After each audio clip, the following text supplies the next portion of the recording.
It started with a letter. Amoka received it on a humid morning in her Lagos flat. The handwriting was shaky, and the paper smelled faintly of wet earth and something older, like forgotten graves. The letter was from her younger sister, Ifunanya, a folklore researcher known for chasing legends in Nigeria's darkest corners. "Sister, I found something in Umuojio. A house no one dares speak of. They say it eats memory. They are scared, but I'm not. I have to know. If I don't return, follow the whispers. Love, Ifunanya." Amoka's blood ran cold. Ifunanya had been missing for 3 weeks. Calls went unanswered. The police treated it as just another disappearance in a rural village. But Amoka knew her sister. Something was wrong. She packed a bag, hired a local driver, and made her way to the misty village of Umuojil in Abia State.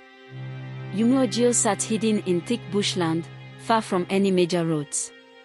The air was damp and silent, and the villagers were cold, avoiding her eyes when she mentioned Ifunanya. Whispers floated around her like smoke. "She went to the hill," an old woman finally said, crossing herself. "She went to that house." "What house?"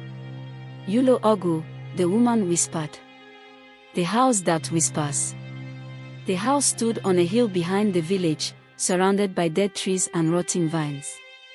Its blackened windows stared like hollow eyes, and its gates, though rusted, stood wide open, as if waiting. Ignoring every warning, Amoka approached the mansion. The door creaked open without her touching it. Cold air hit her face. Inside, darkness swallowed the space, and the walls seemed to breathe. With only a flashlight in hand, she stepped inside.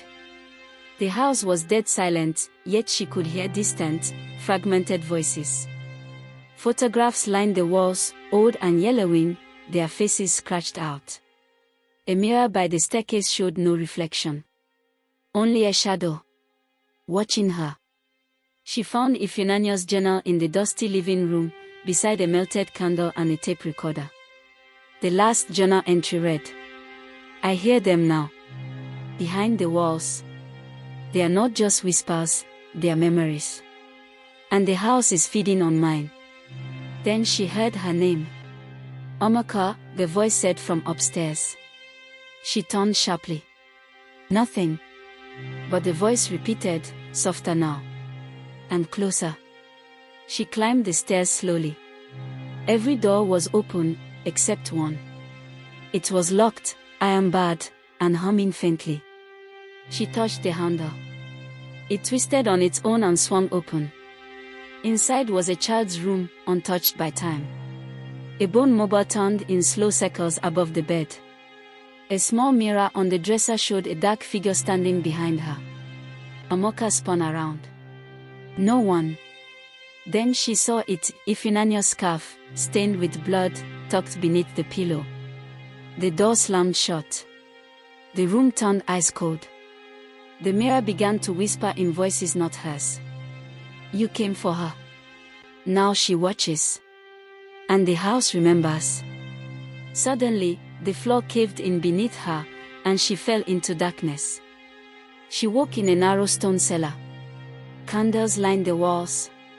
Bones lay in neat piles. Mirrors hung from the ceiling, and each one showed a version of herself, screaming, burning, hanging, laughing with eyes that were not hers.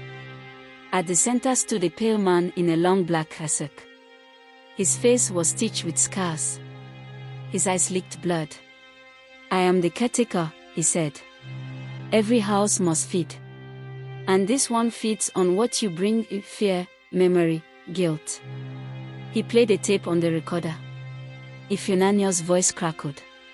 "Amoka. It knows me now. It's inside me. Don't come." The message ended in static. Then silence. Amoka tried to flee, but the house shifted around her. Doors led to nowhere. Stairs looped endlessly. Windows showed only her own face, aged, hollow, smiling. And then she saw Ifunanya again. Standing by a window.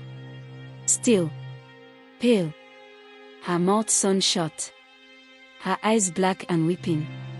Amoka reached out, but her sister's form crumbled into ash. A final door appeared, glowing faintly. She stepped through, and found herself back at the entrance, as if nothing had happened. Only, it was morning now. Days had passed.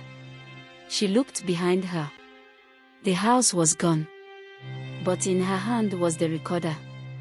And it was still warm. She pressed play. Her own voice whispered. The house is full now. But it is always hungry. When you forget, it remembers. Back in Umuojio, villagers found the recorder on the church steps. They buried it deep in the forest. But at night, the children still hear Amoka's voice in the wind. SHHHHH, the house is listening.